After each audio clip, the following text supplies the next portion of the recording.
All right, man. So today I wanted to do something just a little bit different.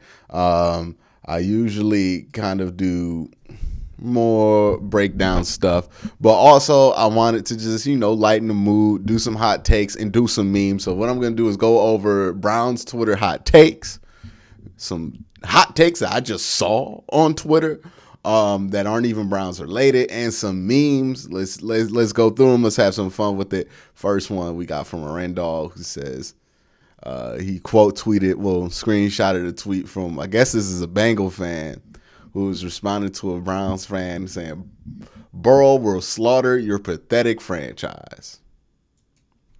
It's fun watching Cincinnati Bengal fans cosplay as if like their franchise has the cachet of the Ravens or the Steelers when they don't, right? You know what I mean? Like everybody want to flex like they got $1 billion, but they ain't got it, right? And that's what the Bengals are. Do they have good money? Yes, they do. Do they have the money that they trying to act like they got? No, they do not. So whenever somebody try to put them in their rightful place as a franchise, much like the Cleveland Browns, much like the Detroit Lions that has not won a Super Bowl ever,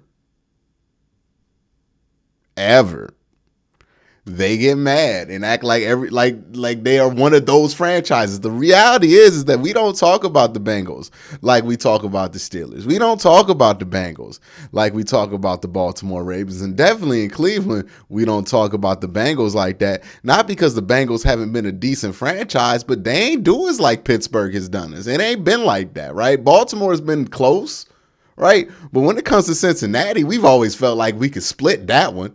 So it ain't the same when it comes from Cincinnati. I'm not Pittsburgh. Y'all want to be Pittsburgh so bad to the Cleveland Browns. But in reality, no Browns fan I know fears the Cincinnati Bengals off the strength of them being the Cincinnati Bengals. This is not how it is with the Bengals. Bengal fans can be mad at that. I'm spitting facts. Like, this is just the truth. You could be mad at the truth if you want, but don't get mad at me acting like I'm lying. I ain't lying. No Browns fan is like, oh my God, we play the Bengals. We know the history with the Bengals. Ain't nobody doing that for no damn Bengals because y'all ain't like that. The Bengals ain't like that to the Browns, man. Steelers, yeah, people fear the Steelers just because they are the Pittsburgh Steelers. They about to throw Kenny Pickett out there, and there are still Browns fans like, I don't know if we can win in Pittsburgh, though, because they're the Steelers. The same thing with the Baltimore Ravens, even though they got Lamar Jackson. It's a little bit different. But when it comes to the Bengals, y'all just another team. You know what I mean? Like, yeah, it's a rivalry, but we don't fear y'all. Y'all never dominated us. We've never felt like you were terrorizing the Cleveland Browns. Like, it ain't like that with the Cincinnati Bengals. We don't think of y'all like that. Y'all want us to think of y'all like that so bad. But no matter how much success y'all have, y'all always will be the Cleveland Browns' little brother. And we will always view you at that, right? We are the Lakers to y'all Clippers. Like, that's just what it is. There's nothing you could do.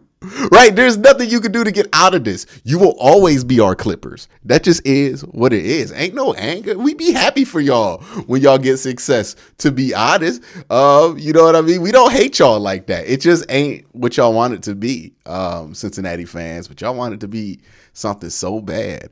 And all we do is give y'all L's. All right, here's a hot take from Nerd with the Internet who says, my hot take is Baker is a bust. While other QBs were drafted, looked bad. They had nothing around them. You can look at Kaiser and Tim Couch were lined up with and expect nothing better. Baker had talent around him and beyond felt expectations. Baker Mayfield is a lot of things, a lot of them not positive, but he's not a bust. He's just not. There has to be a word that we can use for a player that was just all right? And Baker Mayfield is all right? If the bust would have been if you drafted Sam Darnold, number 1 overall. A bust would have been if you drafted Josh Rosen, right? A bust is a completely useless dude who was drafted in that position, right? This is why when I come around and people try to act like Clowney's a bust. No, Clowney was a good player. He's not a bust. Same thing with Baker Mayfield. You got some value out of him. He did all right with them, right? And at the end of the day, that's what Baker Mayfield is. He's not awful. He's not great. He all right. And let's be honest, a lot of number 1 overall picks and a lot of first quarterbacks taken in the draft ain't even been that. So he's not a bust. That's going a bit too far.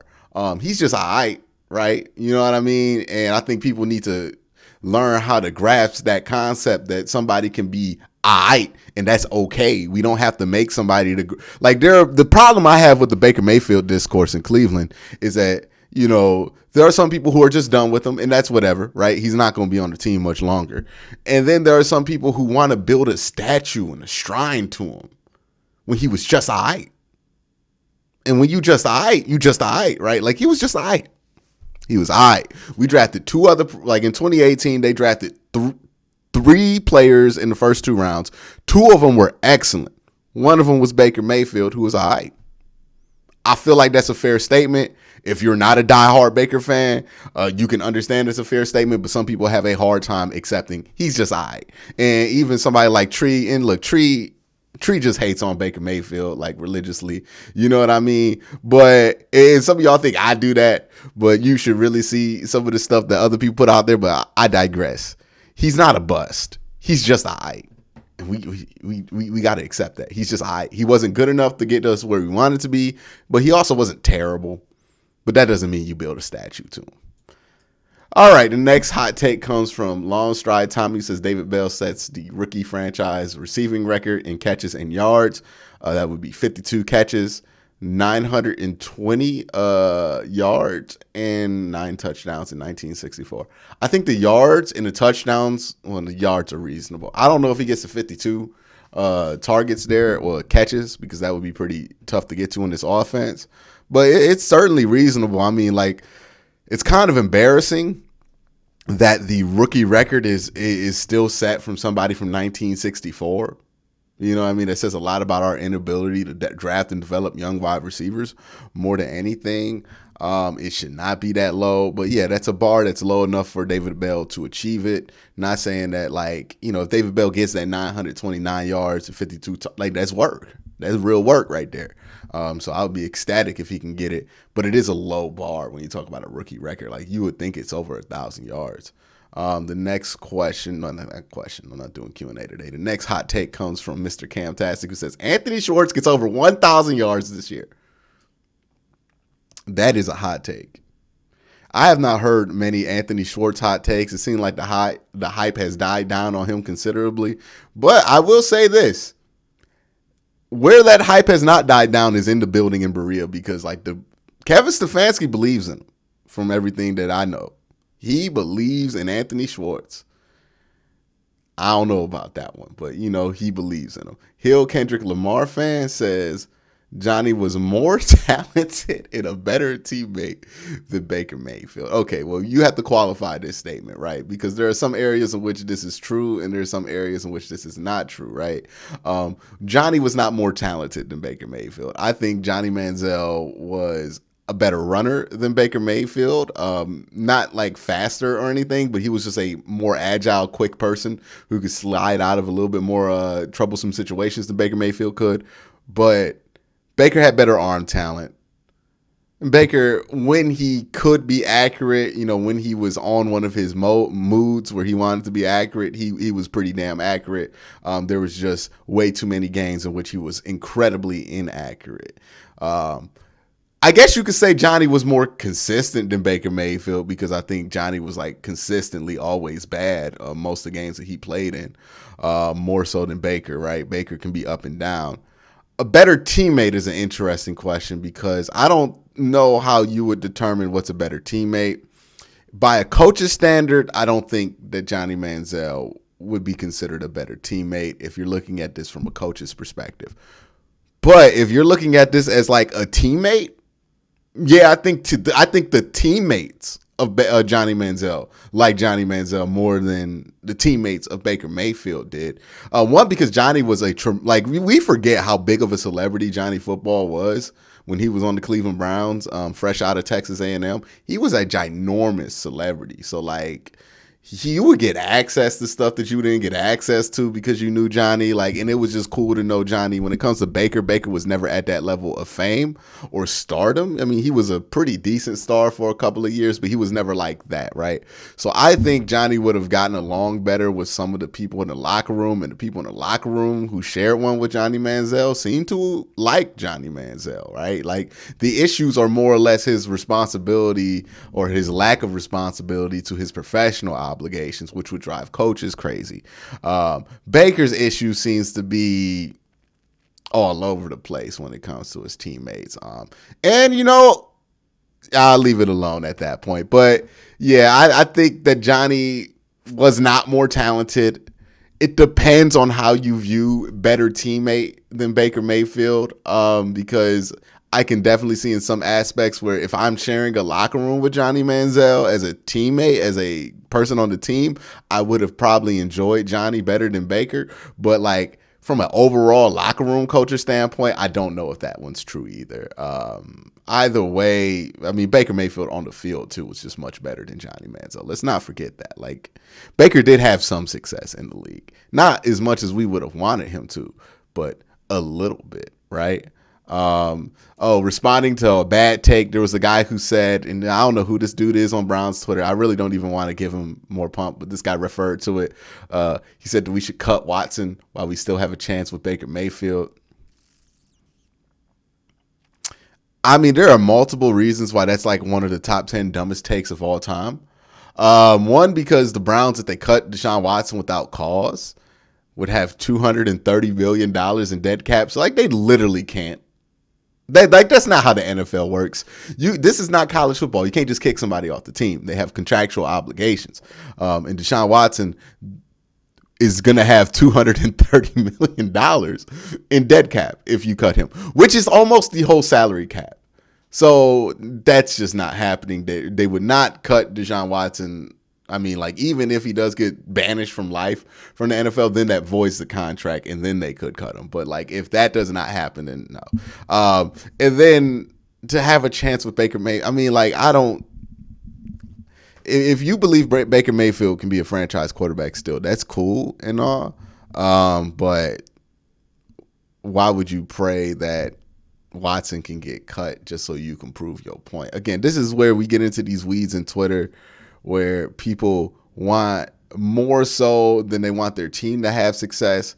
They just want to be proven right. And I think that's the dumbest part of Twitter, right? I'm not somebody here who is going to brag about never changing my opinion when I see more evidence, right? When it comes to football, when it comes to anything, you have to be able to take new information in and allow yourself to adjust your opinion based on that, right? I know people will call me a flip-flopper because I do this, but I take pride in that because it's like I'm willing to adjust my opinion based on the facts that I see in front of me to make sure that I am being the most accurate version of myself in my job. If you're just going to sit there and be stubborn and just keep the same opinion because you had it despite evidence to the contrary, you're not bold for that. You're not a genius for that. You're an idiot, in my opinion. Just because if you can't take new information and understand that you might have been wrong, your ego is too large for you to be smart. Like, you have allowed your ego to outpace your intelligence, and that's not the sign of an intelligent person to me. Not saying I'm like a genius or nothing like that, but I try my best to make sure that I provide the best type of information possible. So that's kind of behind my thought process. Another hot take is another bad take somebody said is from Ultimate Sports TV, who heard that somebody said you can't say Baker's bad stats without context. And the context will point out the weather and the wind. Here's the thing with that, right? When it comes to any argument, in the micro, you can always find a reason why something happened, right? To justify why a bad stat happened. The bad stat's always going to have a variable or a context, right? We do this all the time whenever a good player has a bad game or a bad player has a good game. Everything is with variables. The issue when you do that is that anything can be excused as long as anything happened during that game or whatever, and that just means that you can't take anything, right? So we have to understand that good numbers have context, bad numbers have context, and sometimes you can try and eliminate all of the information by pointing out small things. We have to figure out, well, not figure out, we know as football fans, especially if you're educated in the area, like, okay, what things matter, what percent, and how much of this is that, and take that into account. We can't just say, oh, one bad thing happened, got to throw out the whole bad game, right? That's just not how it goes, right? Oh, one or two bad things happened during the season, we got to throw out the whole season. No, this stuff happened, you got to evaluate it, and there's going to be variables in any result ever. All right, these are the memes. Okay, this is another bad take. I'm gonna just leave this brother's name off of it. Shout out to heavyweight champ PJ for putting this up here. But this dude went up here and said, if you think Lamar Jackson, and I'm going to say it in the voice that I feel like it came out of. If you think Lamar Jackson is better than Kirk Cousins, you like Madden more than you like real football. Lamar is electric and exciting, but Kirk is methodical and precise. Casual observers prefer the former, but real football lovers choose the latter. And I just felt like, this tweet made me want to bring back bullying. I'm just going to keep it real with you because it's not the take. The take is ridiculous. It's a bad take. I don't care. I don't know anybody who knows anything a little bit about football and would honestly sit here and say, oh, man, you know who I would have over Lamar Jackson, Kirk Cousins? Nobody's doing that. Not a single person in the NFL is doing that because Lamar Jackson is a much better player than Kirk Cousins, point blank, period. Like, I'm not even debating that one. But yeah, the take's bad off the premise, but the confidence and outright damnation for anybody who might disagree with what is a very subjective take is ridiculous, right? Like, you are a casual observer because you like Lamar Jackson? Sir, you are an idiot for that take. That is an idiotic take to say that. Kirk Cousins is methodical. This is basically saying, and this is a roundabout argument about, because Lamar runs and Kirk throws and only throws, then Kirk has to be better because that style of play has to be more complicated than what Lamar is doing. And there are a lot of social factors that go into why this man has that opinion. Other things go into it, like him just being a diehard Kirk Cousins fan. As pathetic as that sounds, yes, there are people who just stand Kirk Cousins. That also factors into it, but like this need to act like Lamar's game is absence of any intelligence is silly to me. And I'm starting to find it more and more offensive as the days go on. Like, why are we just assuming that Lamar is not using any intelligence at the quarterback position?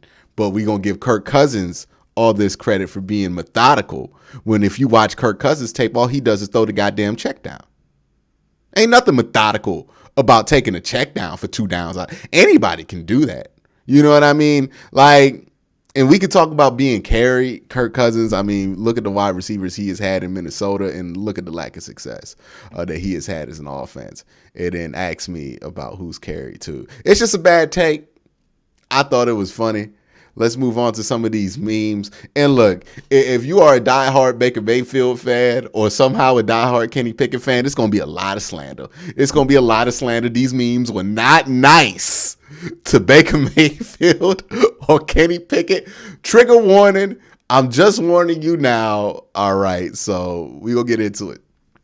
This is the Family Guy meme. Baker Mayfield, you guys always act like you better than me. Browns with Deshaun in a new front office. Yes. Wild.